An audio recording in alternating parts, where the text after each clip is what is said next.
some work with my student. And so for this work, although we call it scDesign, but essentially it's a simulator. So the purpose of the simulator is to generate some synthetic data that really look like real RNA-seq data, single-cell RNA-seq data. So biologists can easily use the data to do anything they would like to. And so this is my joint work with my Ph.D. student, Vivian. So first, I want to introduce our motivations. So this is a Wikipedia single-cell RNA-seq plot, like I think many of us have seen. I don't think this is working, right? Anyway. Down to plus. No, it's okay. Yeah. So there is a pointer. there is. It used to work. It worked for. Give it to me. Okay. There's a stick. The stick. Okay, so this one just simplifies the technology, and the key steps, as all of us here should be familiar with, include the single-cell dissociation and isolation and RNA extraction, and then amplification, and then sequencing. So these are for library preparation and sequencing. After obtaining the reads, we do alignment to obtain gene expression levels, and on this gene expression matrix, we can do downstream analysis, as we have discussed yesterday. However, the reality is that the experimental protocols are much more complicated than that simple diagram. So since the advent of this technology, we have many protocols that have been developed in the recent 10 years, especially recently. And we can see that the number of cells that can be sequenced have been rising, and also the cost has been going down. However, for biologists, a very important question is, if I'm starting a new lab, or if I'm new to this field, which protocol should I use to study my system? And there are some relative advantages and disadvantages of those protocols. So just roughly speaking, we can see the protocols can belong to two types, the UMI type or the full-length type.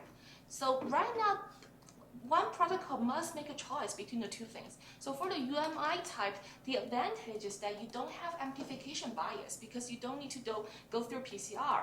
However, the disadvantage is that you don't have a full-length coverage of a gene. So if you're interested in some detailed things about the transcription, such as splicing, then the UMI protocol is not enough. For full-length protocol, it's more like bulk RNA-seq, where we have coverage throughout a transcript. But the downside is that you must go through PCR amplification as you do with bulk. So there's some trade-off.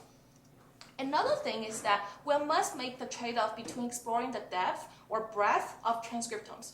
So the rough idea is that given the same budget, that means the same total sequencing depth, if you sequence more cells, you will get fewer reads per cell. So then you need to decide, do I want to go for more cells or do I want to have a clearer picture per cell? So for biologists, the intuition is that, oh, more cells are better. But it really depends on your analysis task and not always. Okay, so then the challenge here is that we have to find a balance or trade-off between three things. The budget, your total sequencing depth, how much money do I have, and your cell number, how many cells do I sequence, and also the per cell accuracy, like how many genes can I capture per cell. So if we capture few genes per cell, then we run into the issue of a severe dropout. So we know that the frequency of dropout event, that means if a gene is expressed but not detected, this frequency depends on the protocols. So for the older technology, Fluidigm C1, we sequence fewer cells in hundreds, but we get more reads per cell. On the other hand, for the more recent droplet technology, we sequence more cells, that is like in a much bigger magnitude as compared to the older technologies, but we'll get fewer reads per cell. So as I said already, given the same budget, the trade-off is more cells, more dropouts. So like this is another summary from slides by some person from David Cook from Ottawa. So in this slide, we found that he just tried to summarize different technologies, list the cost per cell, the number of cells that can be sequenced, and how flexible this protocol is. This is also very important for wet labs. All right, so the state-of-the-art of experimental design for scRNA-seq fall into two categories. At least this is our summary, and please correct me if we missed anything. So the first one is based on statistical models or based on sort of theoretical analysis. So like the author of SURAT, Satija Lab, they have a web page called How Many Cells. So in this web page, they simply implement a negative binomial model to estimate the number of cells to sequence. So it's very simple, very easy to use, but clearly it doesn't account for many real biological scenarios, as we will see. And the second paper is a very recent paper by Barbara Englehart's group from Princeton on bioRxiv. So they propose an estimator of the number of cells of each tissue. So their context is to study experimental design across multiple tissues. And the question is, how many cells should I sequence each tissue? And their objective is to maximize the cell type discovery. So they want to discover as many possible cell types as possible. So this is their goal.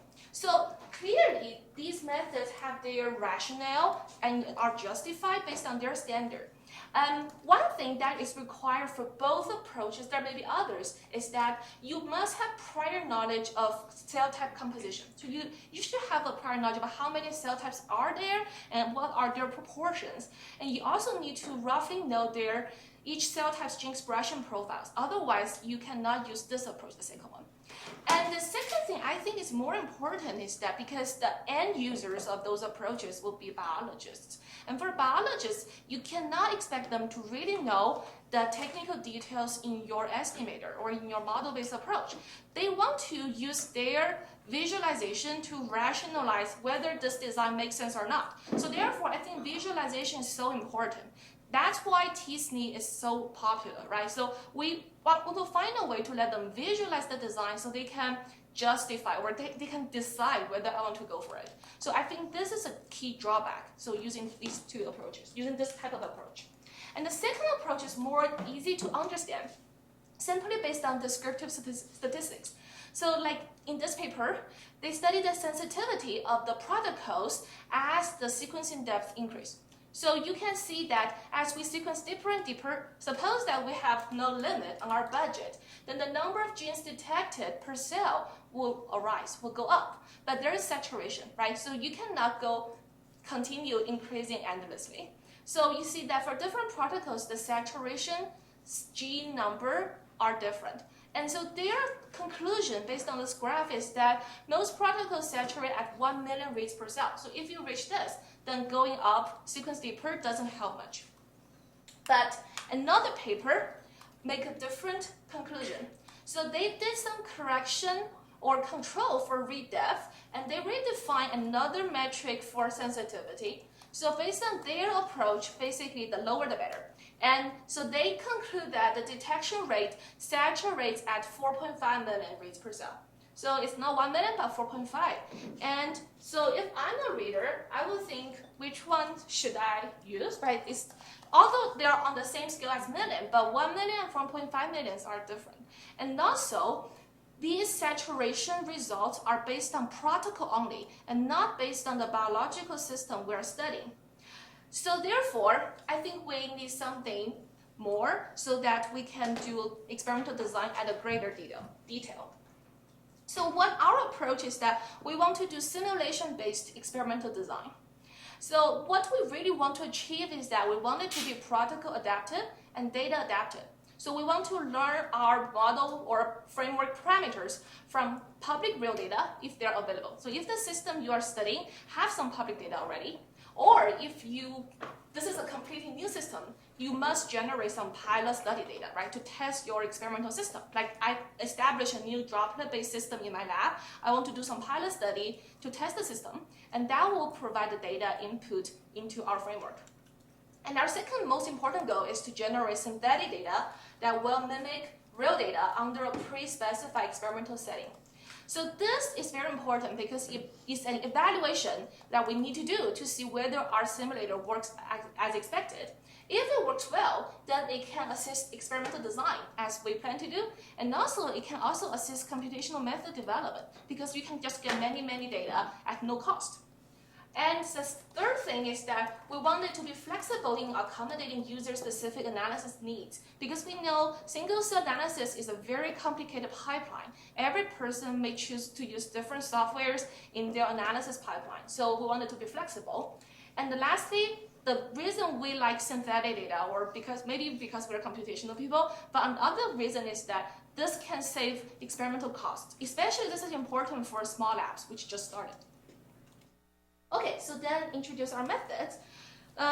So the key features of our method is that we want to leverage existing real single-cell RNA-seq data. And the second key part is that we want to learn model parameters. And in order to do that, we actually make use of a previous mixture model in our SEMP method, the gamma normal mixture model. So we'll be asked for many times why this is okay. And we just showed empirical evidence from fitting this to the data to show that in most cases, the goodness of fit can be pretty good. And this will allow us to estimate 5 gene expression parameters from real data, which I will introduce later. And we introduced 2 flexible modes. The first mode is that we just do one group of cells from a single cell state sequenced together. The second mode, actually I should say 2-state or multiple state mode, that is 2 or more groups of cells from different states are sequenced together. So the difference between the two things is that the first mode gives the foundation for the second mode, and the second mode is more realistic because here the multiple or 2 groups of cells from different states will compete for each other in the sequencing. So they will compete for total sequencing depth. All right, so let me first introduce the one-state mode as the prototype. So given experimental setting, what we need to specify is the total sequencing depth and the number of cells. So what we input is a real scRNA-seq dataset from one cell state, and we output an scRNA-seq dataset. So in other words, we will simulate some new cells from the same state. Okay, and this is our framework. It consists of 4 steps. The first step is to estimate 5 parameters from the real data. So it includes 3 gene-wise parameters and 2 cell-wise parameters. So that's part A. And second, part B, we will simulate gene and cell-wise parameters for new cells by sampling. So this is a sampling step, draw from the distribution we estimated in A. And the third step is that based on these parameters we sampled, we will simulate ideal gene expression levels for new cells. This is without the dropout phenomenon, and then we introduce dropout values based on the estimated dropout parameters. So we have 2 dropout rates, 1 per gene and 1 per cell. And lastly, we will output a synthetic gene expression matrix with entries as read count. So we will input a count matrix, we will output a count matrix. All right, so the 2-state mode is just based on the 1-state mode. Here, for this case, we need to specify 1 total sequencing depth, but for 2 states, we need to specify 2 cell numbers. How many cells of each state? So when we do the simulation, we will input 2 real scRNA-seq datasets from the 2 states, and we will output 2 scRNA-seq datasets. And this can be generalized to multiple cell states. So this is the framework. It relies on the previous one. So what we do is that we will independently estimate real data parameters from the 2 cell states as we did before. So from real data count matrix to estimate parameters, and then do sampling, and then sample parameters. So that's what I just said. And then we introduce dropouts for each cell state. And the last step is done together. That is when we simulate read counts based on this gene expression matrix with dropouts, what we do is that they will compete for the total sequencing depth. So that is the step when they have to be done together, so that we will use a multinomial distribution to simulate 2 count matrices, 1 for each state in the last step. So that's where the 2 states are competing for each other, but the previous parameters are sampled separately. Okay, so this is a formal statement of our problem.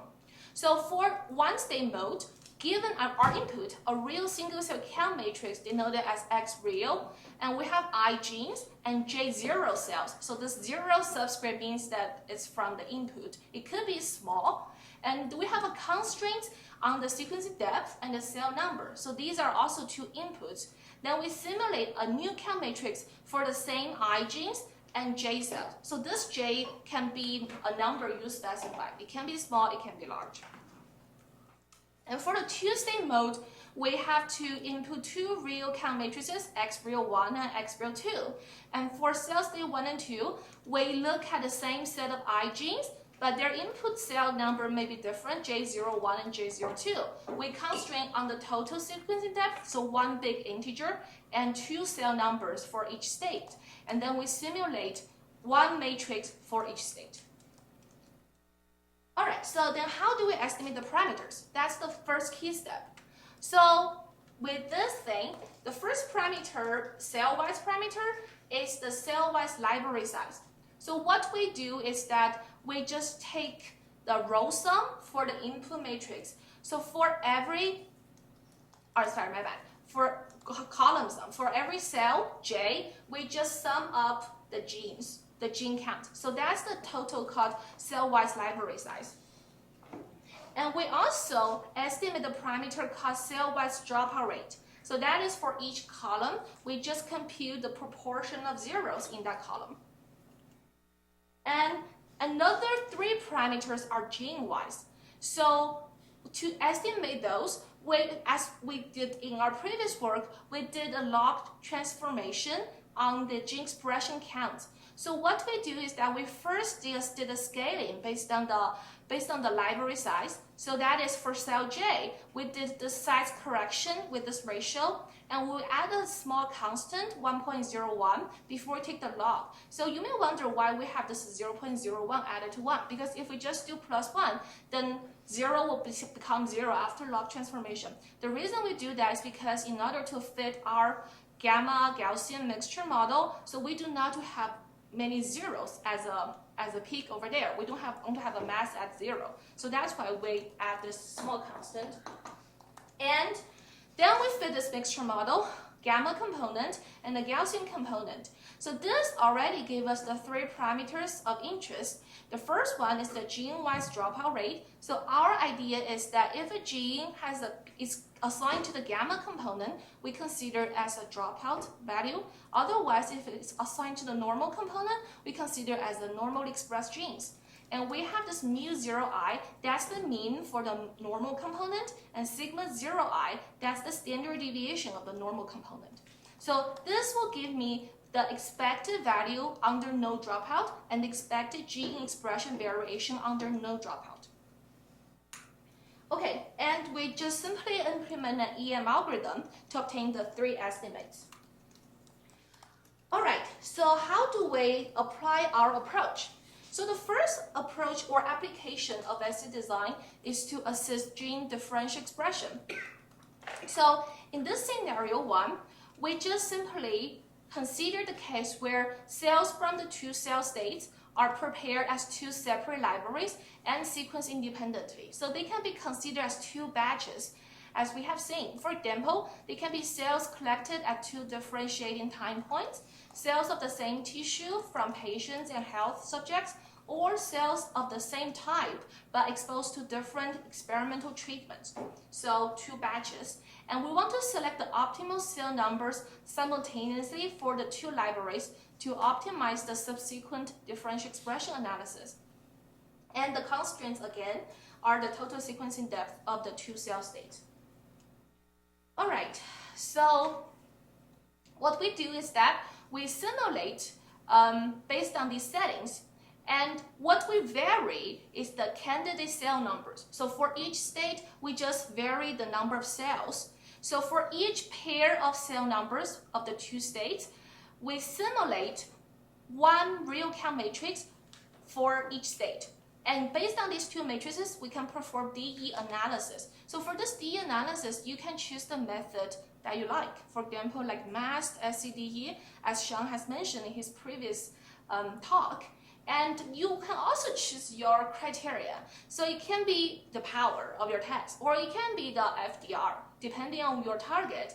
And based on that, So if you use FDR, so my bad, if you use FDR or if you set a p-value threshold, the significance level, then you can obtain a list of DE genes, right? And then in this case, because in the simulation, what we can do is that we can specify what genes are truly differentially expressed. So then you can compare the power or other criteria to see how the cell number would affect the power. All right, so in scenario 2, what we are doing is that the two states are sequenced together. So for this one, we need a predetermined total sequencing depth. What we also need is the proportion of the two cell states that are sequenced together. So this has to be supplied by the user. It can be either from domain knowledge or estimated from the pilot study data. And again, we do the same thing. So you can use DE analysis as the downstream analysis example and see how this simulated data helps. Okay, let's take a look at results. So first of all, we want to evaluate scDesign to see how well it's working. And we consider 6 scRNA-seq protocols, all have publicly available data. And in those 6 data sets, each dataset contains 3 cell types. And we consider 5 simulation methods. So ours is one of them, and there are 4 other methods. Not all of them are supposed to help with experimental design, but they all claim that they can simulate very well defined or call it good quality scRNA-seq data. So we just take a look at and compare with them. So what we do is that for each real count matrix, we randomly split the cells into 2 halves. The first half, we use it to estimate gene expression parameter and simulate new count matrices. So for each method, we input the same thing, the same half. And we evaluate the output count matrix by comparing them to the other half of the real data in terms of 6 summary statistics, because we know the cells are definitely different, because what we simulate are synthetic cells, and what's in the other half are measured cells. But if our simulation is working reasonably, then those summary statistics that are about the distributions of values should be similar. So specifically, we take a look at the per gene count mean, count variance, count coefficient of variation, and zero proportion. So this is across rows for genes. We also compute per cell library size and per cell proportion. So for each summary statistic, we just compute its distribution on the synthetic data or from the real left out data, and we compare them. So what we found is that based on these summary statistics, we actually ended up with 108 comparisons. And out of so many comparisons, our scDesign is ranked the best in 84 comparisons and the second best in 20 comparisons. So here are some examples. So these are the 6 summary statistics. We just plot their distributions in box plots. So the first one, the red one, is the real data. And the second one is our scDesign. So the idea is that if the 2 box plots look similar, it means that we're doing a good job. So you see that we're doing pretty well here for the mean, for the variance, for the coefficient of variation, for gene zero proportion, for cell zero proportion, not that good because we all underestimate the variance here. But compared to other things, we are the closest already. And for the library size. So this thing just summarizes the rank of the method. So 1 means the best, 2nd means the second best. And we can see that we are doing very well here. We also look at pairwise relationships between those summary statistics. So again, the red curve is the real data and the blue curve is our method. So as you can see that we're doing pretty well, and some other methods are also doing well, except I think SPLAT. The yellow one definitely stands out because it's very different from the red curve. So this is, I forgot to say, this is based on SmartSeq 2. This protocol, based on DropSeq dataset, we have reached similar conclusions. So we're doing very well in terms of mimicking the distribution of the 6 summary statistics, as well as the relationship. Okay, so then we apply scDesign to study gene differential expression under our scenario 1. Scenario 1, again, just as a recap, means that we sequence 2 batches of cells separately, not together. Okay, so first we look at the same cell types, so between this astrocytes and oligodendrocytes, those two same cell types, but using different protocols to see how well we're doing. So you see that after we vary, so every curve means a different FDR threshold, so you get that. And you look at 5 different metrics for evaluating the testing performance. So we look at the proportion, precision, the recall, and the 1 minus false positive rate. So that's the true negative rate. So the reason we didn't include true positive rates because it's just equal to the recall. It's the same thing. And we also have 2 average measure, the F1 score, which is the average of precision and recall, or the F2 score, which is the average of true positive and true negative rates used in the literature. So we see that for these, the recall and F1 and F2 scores, we can clearly see a rise and going down here. So basically this suggests that there is some optimal cell number lies in between.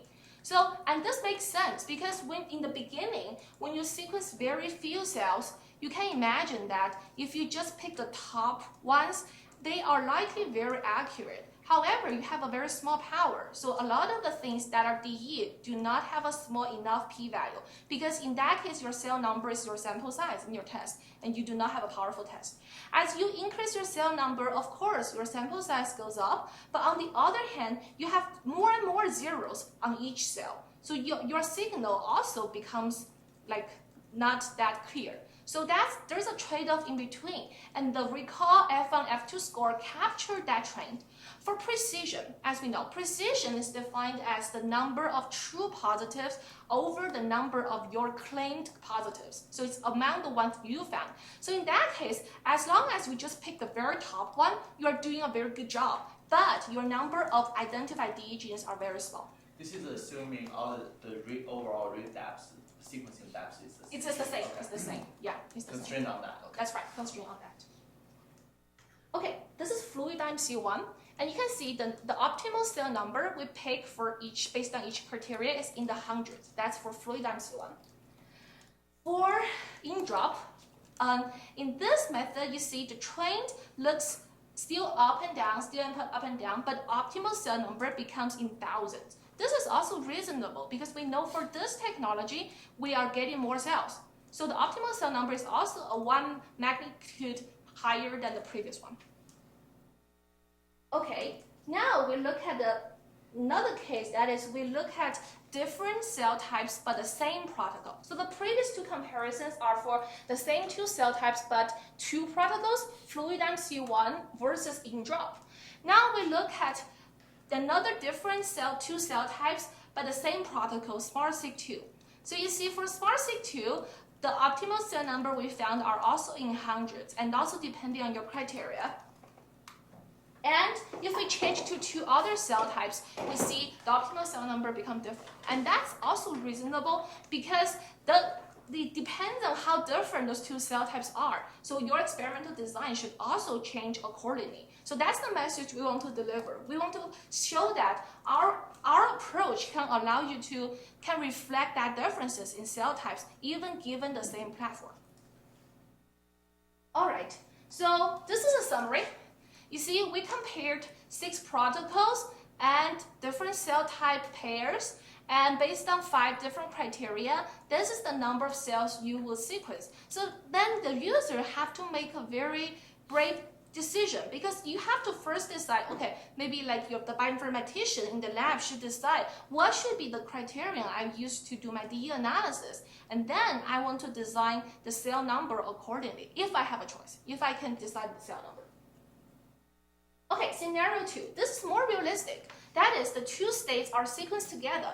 So first example, we look at Fluidigm C1 protocol, and this is the composition of the 2 cell types of your interest. So for example, this is the case if you draw like blood cells, and they contain multiple cell types, and the cells are sequenced together. But after you obtain a result, like from previous data or from your pilot data, you roughly know the composition of the 2 cell types of your interest. And then if you want to compare these 2 cell types in the follow-up study, how do you design your experiment? So that's the question. And again, you see, we have a similar trend, first increase in the criteria, then goes down. And that's the cell number we output. Okay, so this is the same cell type, different protocols, different cell proportion. So we remember now it's like we need to sequence about 1,000 cells. But then if we move on to in-drop and the proportions become different, then you can see the number of cells you need to sequence becomes a lot more bigger. So that's another result showing that it really depends on the protocol and really depends on the cell proportion, even though it's for the same cell type comparison. Okay, and I think this is a very interesting result because we actually managed to use real data to demonstrate that we can lead to reproducible designs. This is another verification that can justify our method. So in this case, we compare these two cell types, and in this data, they actually obtain data from two brain regions, dorsal horn or hypothalamus. So in those two regions, they obtain cells of these two types. So if we want to see what is the optimal cell number in this comparison, it should not be dependent on the region, right? Because we use those two real data sets as our input, but it shouldn't depend on which region the real data came from.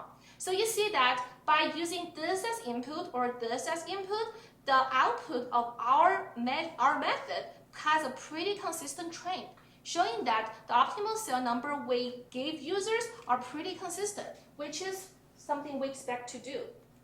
And between the other two cell types, also similar trend, and another two cell types, and another two cell types. So we just tried multiple studies to show whether the trend holds. And moreover, this is another study. That is, we obtained data about the same two cell types, but the data were generated from two labs. So in the previous comparison, it's from the same lab, just two brain regions. Here, it's two different labs, but the same protocol, Dropout. So then we can see that the trend is still pretty consistent between the two input data sets.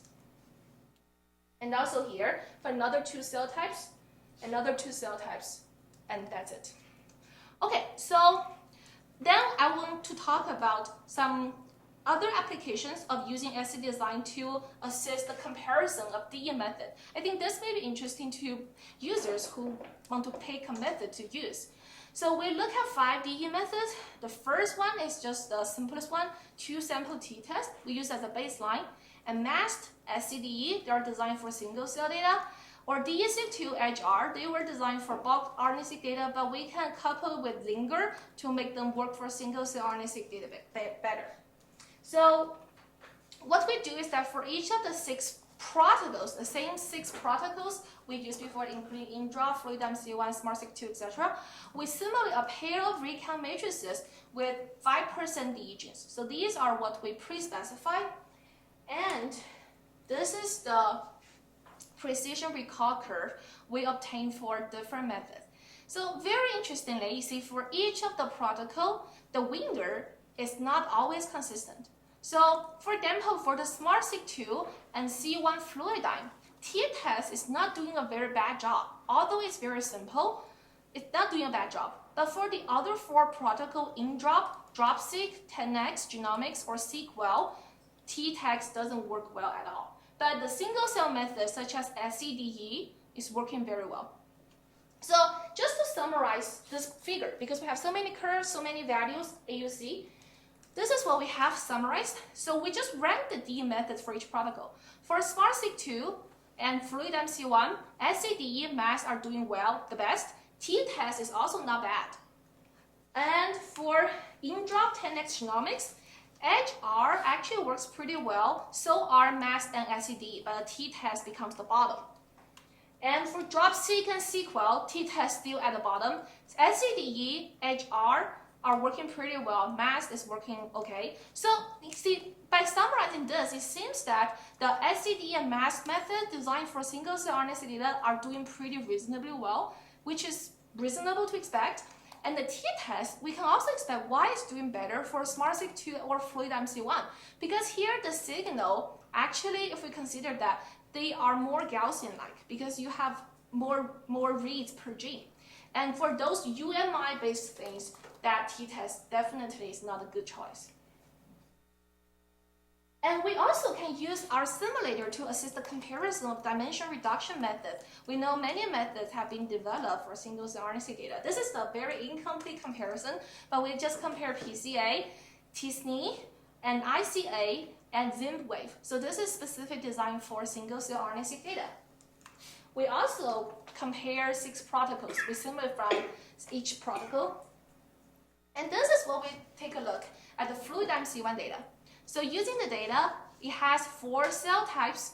We can see that this is PCA, t-SNE, ICA, ZIMWave. So ZIMWave outperformed the others in terms of the pattern by eyes, right? For in-drop, everything looks not bad, but t-SNE is very clearly good. So again, we just compare, because in the simulation, we know the true cell memberships, right? The cluster memberships or labels. So we can just compute a consistency measure between some kind of clustering results based on the visualization versus the true labels to see whether they are good. At least it means that whether they show a good distinction of cell types to our eyes. So based on our evaluation criteria, so SmartSeq2, PCA is doing not bad, ZIMWave doing well for it, and also Fluid MC1. And for the other 4, t-SNE is clearly giving the clearest pattern. I think this is also a reason why t-SNE is preferred so much in practice, because it works well for UMI data. These 4 are UMI protocols, and people want to see clear patterns. So that's why I think the reason I think this is useful for biologists is also because they like to look at things, and if you can show them a figure, they can judge whether your simulator is generating something reasonable or not. Okay, so that's my conclusion. So this is our paper on bioRxiv, and to summarize, our scDesign simulated synthetic scRNA-seq dataset that will capture gene expression characteristics in real data. So the reason we like this approach is also because we only have 5 parameters to learn from real data, so they are very easy to interpret. You know what's going on over there. And the second thing is that we think our simulator told the idea, or maybe confirmed the expectation that experimental design should depend on your analysis task. It depends on the protocol, experimental protocol, and also the biological system, that is the cell population heterogeneity. It's not like you can always get the same design for different combinations. That's not reasonable, so it's very case by case. And also, lastly, for our method itself, though we did cross-study comparison to verify that it can lead to reproducible designs by using public data. And this is our software link. So if you have any questions or if you would like to try our method, we'll be very happy to offer our assistance. Thank you very much. Questions? So can you simulate it in the way that if I have a bulk RNA sequencing data, and we haven't done any experiment yet, Yeah. but based on our similar type of system that we have a distribution or whatever coming out of it, can we sequence that? Actually, we have been thinking about this in mind for a long time, but I have to admit that we didn't find out a very good way to simulate data that really look like single-cell RNA data. But I totally agree that it's a very important question if we can do that. But still, I think a possibility is that we need to find a way to leverage some other single-cell RNA data to learn about the heterogeneity, and then use the bulk as sort of the average, right, of your new system to generate something. But if we have, but another key question for computational method development is that even if we can do that, how do we verify it? Because if you only have bulk, we don't know what a single cell should look like, right? So it should be something like we have. Sequence bulk. Yeah. So there are public data for that. Yeah, there are public data where bulk and single cell are both available. So that can be used as something we can benchmark. No, we will be interested in doing some of those experiments if it's possible. It's not cheap, but it can be done. It can be done, yeah. And especially if you put 2 breast cancer cell lines and then to do this. My second question is for the sequencing depths. In most of the cases, when we do especially UMI-based sequencing, right. the number of UMI is different from the read depths. And it varies a lot. Sometimes the read depth is 3 times more than the UMI, Right. meaning there's a lot of PCR actually, Right. and sometimes it is 20 times. Right, okay, actually, I think this is something we need to clarify in our writing. What we meant here for UMI protocols is the sequencing depth is the total number of UMIs. So that's what we mean, yeah. Sometimes different samples have That's right. some cells are dying. Right. That depends on how heterogeneous the PCR efficiency is. If it's relatively uniform, then you don't have to sequence very deep and you get to see your genes. But if there's a large difference, then you waste a lot of sequencing power on the very well amplified genes. Have you put a dollar sign as another constraint? That is something you can specify as well, because we said that in the input, the total sequencing depth or total number of UMI, that thing is also something you input. You specify that first, you specify the cell number, so the output all depends on what you specify. Yeah. That's another thing I didn't emphasize, but yeah, it is something our method considers, but not other simulators. So some of the other simulators didn't have the total sequencing depth. The reason I'm saying that is currently the sequencing price is much cheaper. That's right. And then the library prep, especially 10x. That's right. It may not be a constraint anymore for the overall sequencing depth. I mean, not that a big deal. Right. So that's why I feel like the more important thing is how many cells do you want to sequence. Right. And I think this will be better. I mean, now it become more practical, useful, because even in the 10x protocol, you have a way to merge multiple samples together. That's right. You have the option, right? You can decide in whether... the past, if it's 1,000 cells, 10,000 cells, you already paid those libraries, but now you can merge multiple samples. That'll be more. That's right. So you can decide whether I want to merge them or how many samples do I want to merge together, right? You have the options. Yeah. So I have a question. So if I understand this correctly, so the simulation is more like targeting like a kind of a marginal distribution, right? And so is there, or have you thought about like a kind of simulation that may retain some correlation structure? Oh, I see. So let me go back to the simulation framework.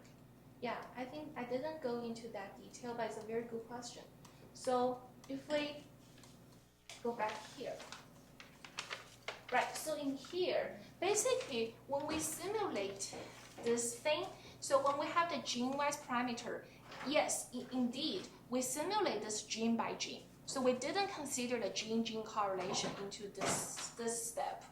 And when we simulate the dropouts, they are sampled independently. However, when we combine the gene-wise dropout rate and cell-wise dropout rate into some dropout indicator. So this is already a binary indicator per gene per cell. So the gene-cell interaction is here.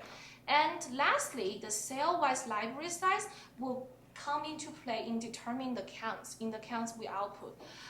So possibly, yes, if we can model the gene-gene relationship in similarness ideal matrix before we introduce dropout, that may make it more like real data. Yeah. Have you tried, like, to give people a sense of how well your simulator can simulate different protocols? Have you tried doing things like take real data, sample like a simulated data set, and then try to like build a classifier to see how well you can distinguish simulated versus real cells, and then that kind of gives you an idea of like how. That's a very good question. That's a very, very good suggestion. Yeah, so something like the idea of GAN, right? Yeah. Like just as a way of telling people like, oh, like my 10x data is 70%, 80% as those things. Okay, yeah, that's a very good suggestion. Thank you. Okay, so if there are no more questions, or we can continue the discussion over lunch. And that concludes the morning session, and let's thank all the speakers.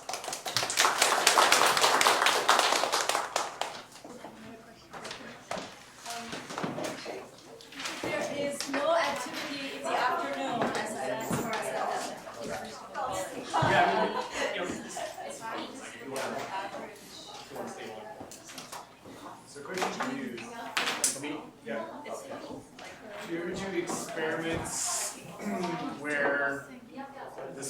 have some primary tissue or whatever it is. And then you take part of it and do the bulk RNA sequencing. And then you do your culture disassociation, do the 10x or whatever, and then see how different it is. Because then you get some idea of the dropout rate of certain cell types or other things, and so they understand what they're saying. A little bit by sorry. Yeah. But I mean, bulk is not that expensive. You can certainly do that. It would be a nice test to say, like, do we recapitulate the things once we disassociated the cells and everything that we had when we just took the sample originally and like prepared it? No, we can certainly try.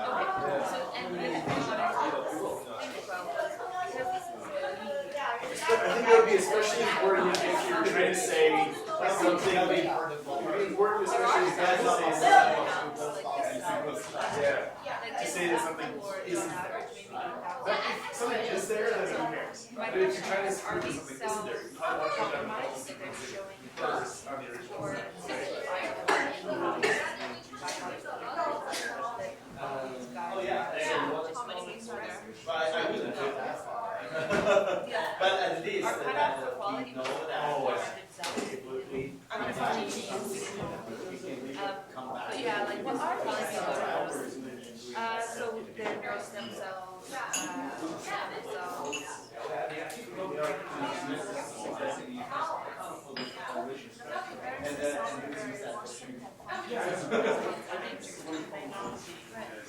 I think in thousands, 我上 like current skill if it's very well differentiated itself, everything else is distributed itself. And this one is so they're going back and so you when you see this, I put that, I could be totally surprised. But the other thing is, there are some other qualitative data that you can compare to. And the other, also even if they are not,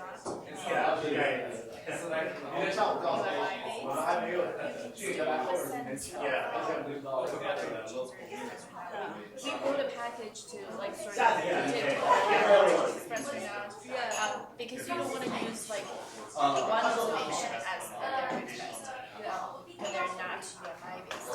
The other thing is which when you see zero, some of it is the gene that expressed, some of it is just because it's sequencing shallow. Yeah, I was gonna the idea of Saber to see whether I could then get it. Yeah, I mean, so human brain. Yeah. Oh no, mouse brain. It's mouse brain, but there's a lot of mouse brain data sets out there. There's some that are smart. The ones I've seen are smart-seq, but I don't like constantly resurvey what's available. But my point is, even with smart-seq, you can still get a sense of how many genes appear to be expressed. Yeah, you can compare the number of genes, and that can be.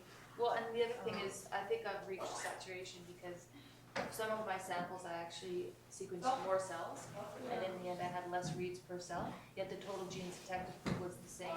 So I can tell, like, I think dry people fits look drop at out. whether you're close to saturation is for the number of UMIs, you see how many times you've detected them. So if, like, for most of them you've seen it more than 4 times, then you probably don't want to keep sequencing because that means you've seen it. But if for the majority of them you've only seen it once, then that means you probably have lost some that are there. Yeah, okay. But if for most of your UMI detected you've seen them multiple times, Then it's that's probably Yeah, and just the fact that I had 2 samples, one that was a lot more cells and sequenced at less depth, yet had the same total gene. that That's a seems to suggestion. suggest that you've done it. So okay. But if they give you the coverage on your UMI, then you can see the distribution of how many copies each UMI gives you, so you'll get a sense. Yeah, that's useful. Yeah, it's just I find it so hard to believe that it was our any technical error because this was fresh, like immediately captured. I remember saying like it's having such variation in the number of genes across cell types. That's not It's a good, yeah, and it makes sense because a lot of these cells aren't very active. but everyone's talking about 10,000 genes, and I'm like, oh no, does that mean? 10,000 genes? Well, it depends on what it does, right? If it's a structural gene, like GLIR, if it's just being there, Yeah. it just need to maintain. Yeah. Yeah. And I don't think it needs remember to. like the pancreas, right? These Yeah. genes, like they are endocrine. They're just there to secrete hormones. They Yeah. secrete their set of hormones. And that's it. Yeah, I don't do much. And quiescent neural stem cells, which is one of our groups, they're just quiescent, like they're really just waiting. Right. But we did see that neurons tend to be they're large cells to Yeah, begin makes with. sense. But I don't know if I haven't read recent. I haven't seen recent data and looked into it specifically. I don't know whether that our current knowledge that neurons express a lot of things were from like the most recent single cell data, or was it because neurons are very diverse? Then I've they seen express single very different cell. things. So in bulk data, you obviously see everything. Yeah. Because even if you take just a tiny biopsy, you'll have many different neurons. Yeah. Even if individual cells express a small fraction, then Yeah. any tissue, a Well, small I thought- biopsy will cover everything. I was looking at the single cell neurons, and they were actually plucking 10,000. individual, and it was sitting at about 10,000, I guess, depending on the neuron.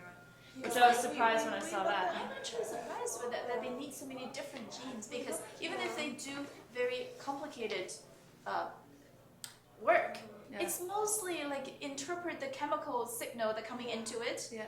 and then sending out chemical signals. Yeah, we looked at Yeah. neurons, Yeah. mouse neurons, we looked at transcriptional bursting, so how bursty genes are. Yeah. And it turns out that neurons, their genes are not very bursty, their RNA level, so they sort of tend to be more stable. Right. So more genes overall. Yeah. If they're more stable, does that mean they? So maybe, and So they. yeah, at any one time, there's just not as, like, the burstingness of genes.